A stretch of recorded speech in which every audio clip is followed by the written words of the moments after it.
교회력을 따라서 설교를 하다 보면 어쩔 수 없이 이런 슬픔이나 아니면 고통이나 죽음이나 죄에 대해서 묵상할 수밖에 없습니다. 제가 어쩔 수 없다라는 단어를 썼는데 싫어도 해야 되는 거예요.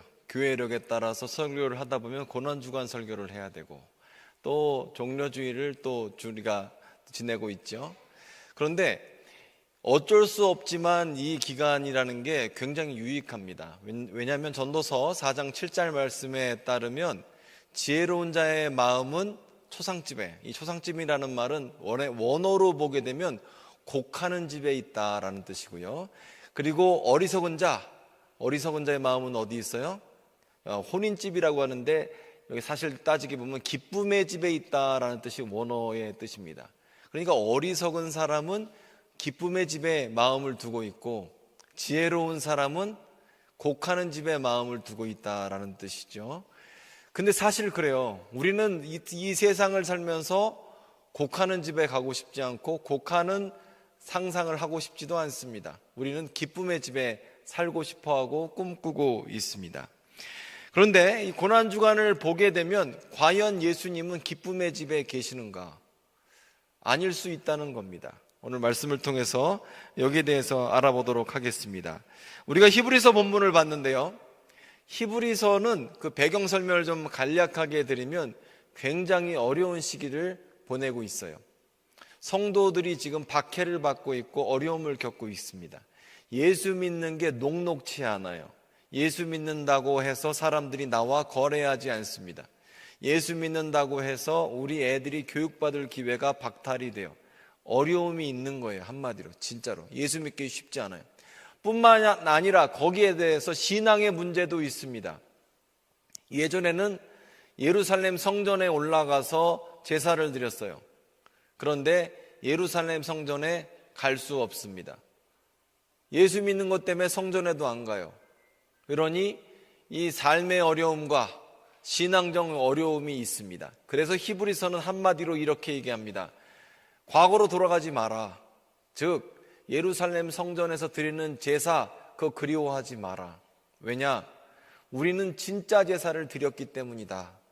예루살렘 성전에서 드리는 제사는 부족한 제사, 결핍이 있는 제사라고 말하고 있습니다. 히브리서는. 왜 그러느냐? 이 예루살렘 성전에서 드리는 그 제사는 유통기간이 짧은 거예요. 왜냐? 내가 죄를 지을 때마다 하나님 앞에 나아가야 합니다. 그런데 예수님이 제물 되셔서 드리는 제사는 완벽한 제사이기 때문에 우리는 예루살렘 성전에 나아갈 필요가 없다. 예수께서 제물이 되신 제사는 완벽한 제사, 예수님께서 대제사장이 되신 제사는 완벽한 제사이기 때문에 우리의 과거의 죄와 현재의 죄와 그리고 혹시 우리가 연약하여서 짓게 될 미래의 모든 죄까지 단번에 용서받는 완벽한 제사이기 때문이다. 그렇기 때문에 이 제사를 우리가 이미 드렸기 때문에 예루살렘에 나아갈 필요가 없다라고 말하고 있는 것이죠. 여러분, 우리 구주 예수님께서 제물 되셔서 드리는 제사, 십자가의 제사는 완벽한 제사인 것이죠. 그래서 우리는 2번 희생을 드리지 않습니다. 새로운 대속자를 우리가 기다리지 않아요. 왜냐? 예수님께서 다 이루셨기 때문에 그렇습니다. 완벽한 제사를 드렸기 때문에 히브리서에서는 성도들이 흔들리는 그 신앙에 대해서 붙잡고 있는 거예요. 완벽한 제사를 이미 드렸다. 과거로 돌아가지 마라. 구약의 제사 반복해서 드려야 했지만 예수님의 십자가 제사는 한 번으로 완벽하게 되었다라고 히브리서는 선포하고 있는 것입니다. 자, 그렇기 때문에 여러분, 저와 여러분은 다른 제물이 필요 없어요. 예수님으로 완전해졌습니다. 자, 그런데 이 히브리서 13장의 10절부터 16절까지는 이 구약의 제사와 예수님의 십자가 제사의 연관성을 갖고 설명을 하고 있습니다. 먼저 10절 말씀을 보게 되면 우리에게 제단이 있는데 장막에서 섬기는 자들은 그 제단에서 먹을 권한이 없나니 이는 죄를 위한 짐승의 피는 대제사장이 가지고 성소에 들어가고 그 육체는 영문 밖에 불사름이라. 이게 무슨 뜻이냐면 제사를 드릴 때 피는 어떻게 해요? 동물을, 여러분이 만약에 구약의 제사를 드린다고 하면 여러분이 교회를 오실 때, 성소에 오실 때 동물을 끌고 와야 돼요. 소나 양이나 이 성경에서 정해진 그 제물을 끌고 옵니다. 그러면 그 제물을 제사장이 잡고 각을 뜨고 피를 받아서 그 피는 성소로 올라갑니다. 그러면 남은 동물의 사체는 어떻게 할까요? 아무데나 갖다 버려요? 개천에다가? 그러기는 양이 너무 많잖아요. 한번 6월절 같은 데는 15만 마리 이상 잡는데 15만 마리를 개천에다 버릴 수는 없잖아요. 그러면 그 많은 양의 동물 사체는 어떻게 하냐 이거죠. 그래서 어떻게 했냐면 태웠습니다. 불로 태워요. 그럼 어디에서 태울까요? 이걸 도심에서 태우지 않아요. 지금도 우리가 화장을 할 때 화장을 어디에서 하죠? 도심 한가운데에서 합니까? 그렇게 안 하잖아요. 이 사람의 시신이든 동물의 사체는 이게 태우는 게 좋진 않거든요. 그래서 지금도 화장장이 뭐 성남이든 벽제든 다 어디 있습니까? 산에 있거나 아니면 도심 밖에 외곽에 사람이 없는 곳에 하죠. 마찬가지로 성전에서 피를 올려드리고 나면 나머지 사체는 영문 밖으로 끌고 갑니다. 즉 성 밖으로 끌고 가서 거기에서 태워서 없애버려요. 옛날에 그렇게 했다는 거예요. 그 얘기를 지금 하고 있습니다. 그래서 11절 말씀을 보면 이는 죄를 위한 짐승의 피는 대제사장이 가지고 성소에 들어가고 그 육체는 영문 밖에서 불사름이라 이렇게 얘기합니다. 영문 밖으로 가서 불살았다. 그리고 그러므로 예수도 자기 피로써 백성을 거룩하게 하려고 성문 밖에서 고난을 받으셨느니라. 그런즉 우리도 그의 치욕을 짊어지고 영문 밖으로 그에게 나아가자라고 말씀하고 있습니다. 이게 무슨 뜻이냐면 오늘 종려주일이죠. 종려주일은 어떤 주일이냐면 예수님께서 예루살렘으로 입성하시고 그리고 그때 나귀 새끼를 타셨고 사람들은 예수님을 보면서 환호성을 질렀어요. 호산나 다윗의 이름으로 오시는 이여, 즉 다윗의 자손 메시아다라는 거예요. 기름 부음 받은 자, 구원자라는 뜻입니다. 그래서 사람들은 자기의 옷을 벗어서 길에 깔고, 예수님이 걸으시는 길에 깔고 종려나무 가지를 흔들면서 예수님께 환호성을 질렀어요. 그게 바로 종려주일입니다. 그리고 예수님은 그들의 환호성대로 왕이 되신 게 아니라 예수님은 며칠 뒤에 십자가를 지시고 또 우리의 죄를 감당하셨어요. 자, 그러면 예수님은 어디로 가시는 거예요? 예수님은 예루살렘 성으로 올라가고 계세요. 하지만 예수님은 무엇을 목표로 두셨습니까? 골고다의 십자가를 마음에 두셨고 그렇게 우리의 죄를 위해서 끝까지 순종하셨다는 거예요. 우리 요한복음 1장을 보게 되면 세례 요한이 예수님을 보면서 그렇게 얘기하잖아요. 하나님, 세상 죄를 지고 가는 하나님의 어린 양이로라. 우리 주님께서는 우리의 죄를 감당하기 위해서 이 땅 가운데 오셨고 사람들의 환호성이나 그게 있지 않다는 거예요. 사실 우리는 이 올라가는 것, 입성하는 것, 개선장군이 되는 것, 개선문을 통과하는 것, 이런 걸 보면 환호성을 해요. 카 퍼레이드를 보면서 환호성을 질러요. 그런데 예수님의 마음은 거기에 있지 않고 십자가에 있으셨다라는 거예요. 여러분, 제가 설교 서두에 그런 얘기를 드렸어요. 우리의 마음이 어디 있는가? 우리의 마음은 즐거운 곳에 있어요. 잔치집에 있어요. 우리의 마음은 초상집에 없다는 거예요. 우리가 예수를 믿으나 안 믿으나 동일한 게 뭐냐면 우리가 웬만하면 우리의 마음은 초상집에 있지 않아요. 잔치집에 있습니다. 그런데 우리가 쫓아야 될 것은 세상의 화려함이나 아니면 세상의 부귀가 아니라 우리는 예수님을 쫓아 살아가야 한다는 것이죠. 제가 얼마 전에 재미있는 리서치를 하나 보았습니다. 근데 그 리서치가 뭐냐면 당신이 만약에 선택할 수 있다면 어떤 것을 선택하겠느냐라는 거예요. 1번 선택은 뭐냐면 진짜 너무너무 가난한데 찢어지게 가난한 동네, 찢어지게 가난한 나라에서 삼시세끼 먹으면서 그나마 사람들의 존경과 부러움을 받고, 와, 우리 집은 한 끼밖에 못 먹고 두 끼밖에 못 먹는데 너는 세 끼나 먹어? 이런 부러움을 받는 거를 선택하겠냐? 1번. 2번, 정말 잘 사는 나라, 잘 사는 동네에서 그럭저럭 살겠느냐? 존경 같은 거 못 받고 어떤 걸 선택하겠느냐라고 한 거예요. 여러분이라면 어떻게 선택하시겠어요? 1번, 이렇게 막 북한에서 삼시세끼 먹으면서 자전거 끌고 다니면서 존경을 받으시겠느냐? 아니면 강남 한복판에서 그럭저럭 거지 같은 차 몰고 다니면서 주차할 때마다, 하차할 때마다 부끄럽고, 어떤 걸 선택하시겠느냐? 1번이냐 2번이냐?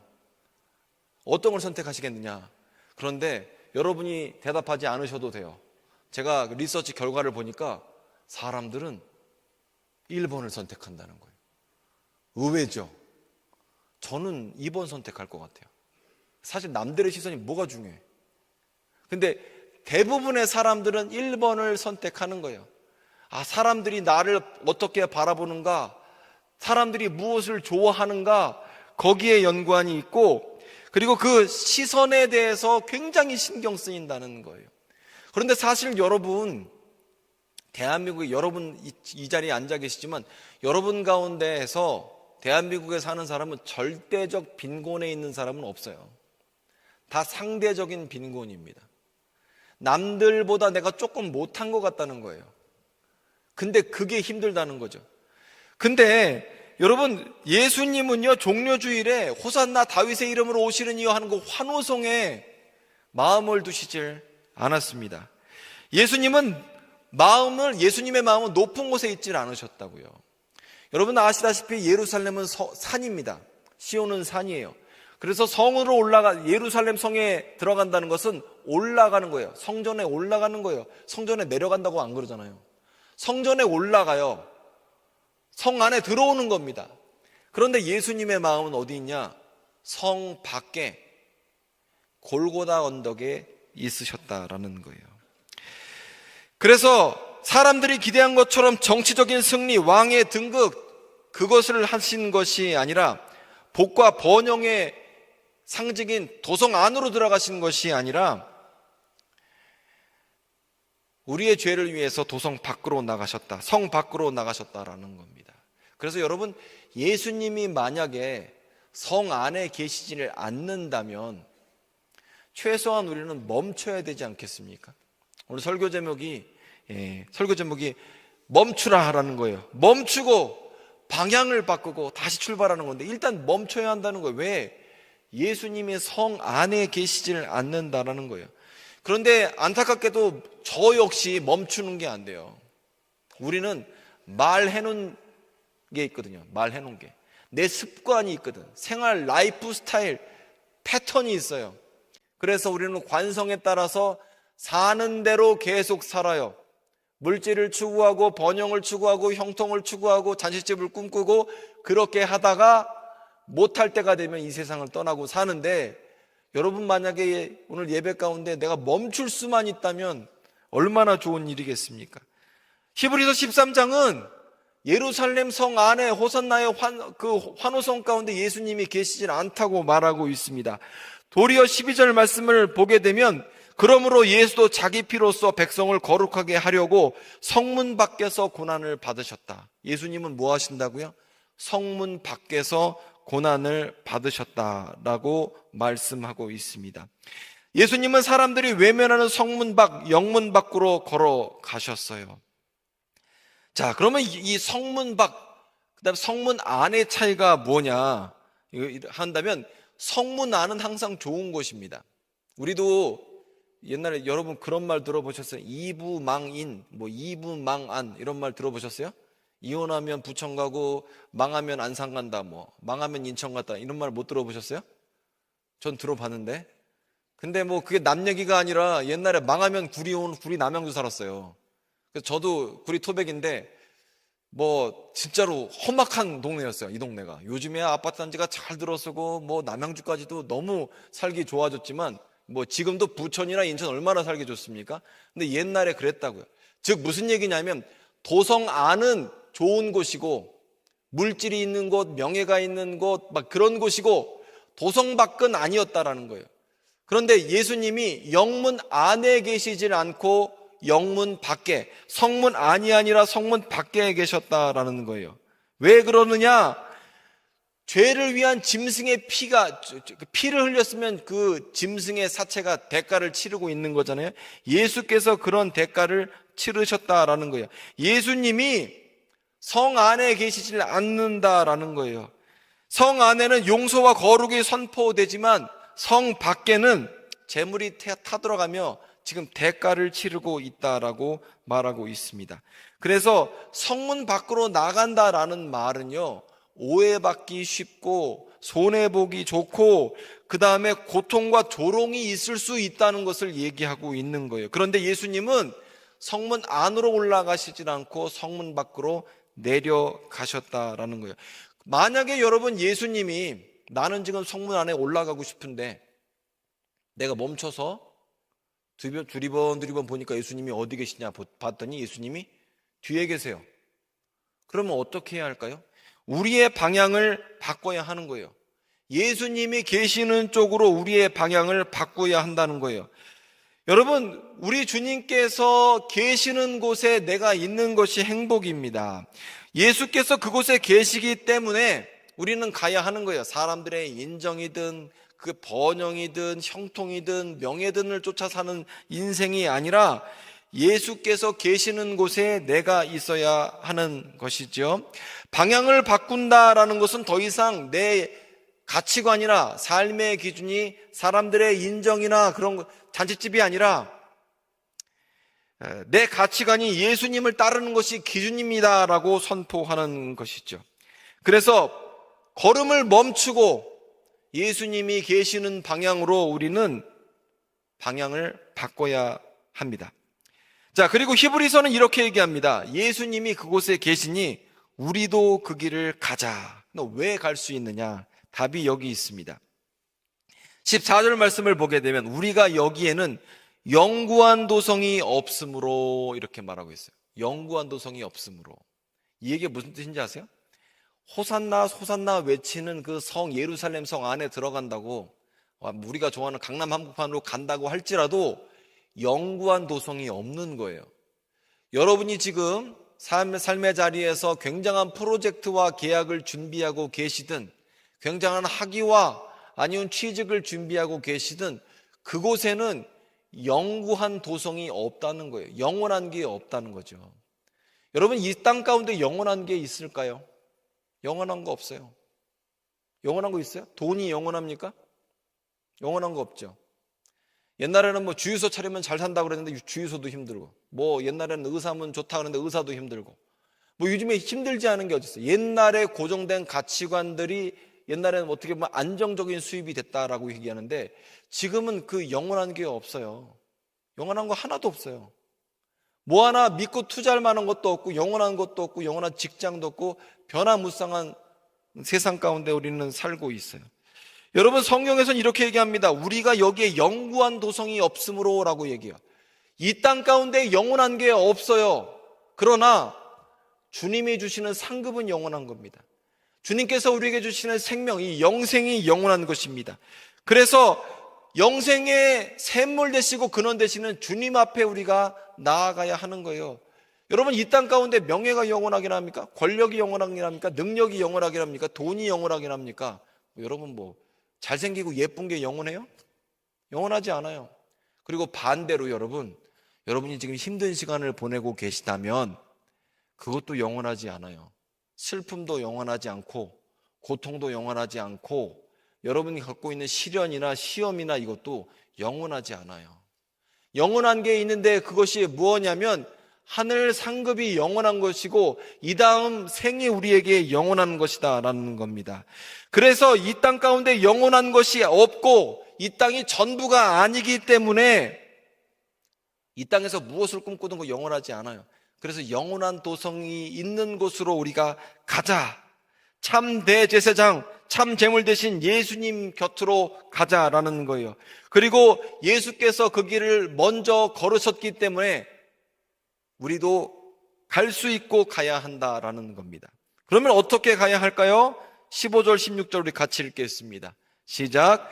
그러므로 우리는 예수로 말미암아 항상 찬송의 제사를 하나님께 드리자. 이는 그 이름을 증언하는 입술의 열매니라. 오직 선을 행함과 서로 나누어 주기를 잊지 말라. 하나님은 이 같은 제사를 기뻐하시느니라. 아멘. 자, 제가 설교 서두에 뭐라고 그랬어요? 우리가 성 안으로 사람들의 인기와 명성과 부귀와 잔치집을 향하는 걸음을 멈추라고 말씀을 드렸어요. 적어도 고난주간만이라도 멈추자 이거죠. 멈추고 예수님이 어디 계신가 봤더니 예수님은 성 안에 안 계세요. 어디 계시냐? 영문 밖에 고난을 당하고 계세요. 그러면 고난을 당하는 예수님 곁에 다시 출발할 때 어떻게 출발하냐면 여기 말씀에 따르면 15절 우리는 예수로 말미암아 항상 찬송의 제사를 드리자. 찬송을 드리자. 찬미의 제사를 드리자라는 거예요. 여러분, 찬미라는 것, 찬양이라는 건 첫 번째로 성경은 뭐라고 얘기하냐면 그것 자체가 제사고 그것 자체가 예배예요. 그리고 여러분이 신앙의 고수라면 찬양을 잘합니다. 어느 때 잘하냐? 좋을 때 잘하는 게 아니라 고난받고 힘들고 찬양이 안 나오는 상황에서 그냥 그럴 때 찬양이 잘 나와요. 이게 고수예요. 할만할 때 찬양하는 게 무슨 찬양의 고수, 신앙의 고수입니까? 그건 누구나 할 수 있죠. 그런데 신앙의 고수는 언제 찬양할 수 있느냐? 괴로울 때, 힘들 때, 어려울 때 찬양할 수가 있는 거예요. 그런데 여러분, 이 찬양이 특징이 뭐냐면 찬양할 때는 원망하기 어렵습니다. 찬양할 때는 불평하기 어려워요. 찬양이라는 것 자체가 하나님께 영광을 돌리는 것이기 때문에 찬양하면서 남을 저주할 수 없어요. 어떤 샘이 한 번에 민물과 짠물을 동시에 낼 수 없는 것처럼 우리의 입술이 욕하면서 찬양할 수는 없어요. 내가 만약에 하나님을 찬양할 수 있다면, 어떠한 상황 가운데 찬양할 수 있다면 그것 자체가 내 삶이 하나님께서 받으시는 예배라는 거예요. 그래서 여러분, 신앙생활 잘하는 사람 특징이 뭐냐? 이 찬양의 제사가 나온다는 거죠. 이번 한 주간 여러분이 이 찬양의 제사가 그치지 않기를 바랍니다. 여러분, 찬양이 나올 때 원망 대신에 감사가 나오고 찬양을 선택하게 되잖아요. 그리고 여러분, 두려움 대신에 찬양을 선택하게 되잖아요. 그게 제사라는 거예요, 지금. 그리고 뿐만 아니라 여러분, 불평하고 싶을 때 그래도 하나님이 일하시지, 이런 신뢰의 고백을 내가 드리는 것, 그게 바로 하나님이 기뻐 받으시는 예배다라는 거예요. 우리의 입술의 고백을 하나님께서 기쁘게 여기시고 그 자세가 바로 우리 삶 가운데 어려움과 원망하고 불평하고 저주할 상황 가운데 내가 찬양을 드리고 있다면 나는 지금 예루살렘 도성으로 올라가는 게 아니라 예수님 계신 골고다 언덕으로 내려가고 지금 있는 상황이다라는 거예요. 뿐만 아니라 16절 보게 되면 선을 행함과 나누어 주기를 잊지 말라. 하나님은 이 같은 제사를 기뻐하신다 그래요. 즉 선을 행하고 순종하는 것이 남한테 하는 거잖아요. 선을 행하는 거 남한테 하는 거잖아요. 나눠주는 거 남한테 하는 거잖아요. 근데 이게 뭐라고요? 하나님이 받으시는 예배다라고 오늘 성경 말씀하고 있습니다. 즉 내가 다시 출발할 때 어떻게 출발하는 겁니까? 첫 번째, 찬양하면 됩니다. 불평하고 원망이 나오고 저주하고 싶을 때, 포기하고 싶을 때, 절망하고 싶을 때, 그럴 때 찬양하고 있다면 그건 예수님을 향해서 출발하는 거예요. 뿐만 아니라 내가 섬기고 순종하고 나눔이 있는 곳에서 나눔을 내가 실천하고 있다면 그것도 역시 하나님께서 받으시는 예배인 것이다 라는 거죠. 말씀을 마무리하도록 하겠습니다. 여러분, 모든 사람은요 다 잔치집을 꿈꿔요. 저도 마찬가지고 여러분도 마찬가지일 겁니다. 그런데 참 전 교회력이 좋은 게 이 어쩔 수 없이 고난주간을 보면서 예수님의 고난을 묵상하게 되면 내 삶을 되돌아보는 거예요. 나 역시 어리석은 사람처럼 잔치집만 꿈꾸고 있진 않은가. 그리고 이 세상의 모든 것이 영원한 것처럼 그거 뭐 잡으면 다 될 줄 아는데 아닌 거 우리 알잖아요. 이미 멈추라는 거예요. 그리고 고난주간만이라도 예수님의 마음이 어디 계신가, 예수님의 마음은 도성 안에 안 계시다는 거예요. 예수님은 영문 밖에서 고난받고 계시다는 거예요. 그 앞에 동참하는 방법은 찬양의 제사를 드리고 선함과 순종함의 제사를 드리라라고 말씀하고 있습니다. 종료주일입니다. 도성 안에서 예배 시간에 호산나만 외치지 말고 예수님이 어디 계시는지 생각해보고 우리의 방향을 바꾸고 다시 출발하는 저와 여러분 되길 소망합니다. 기도하겠습니다.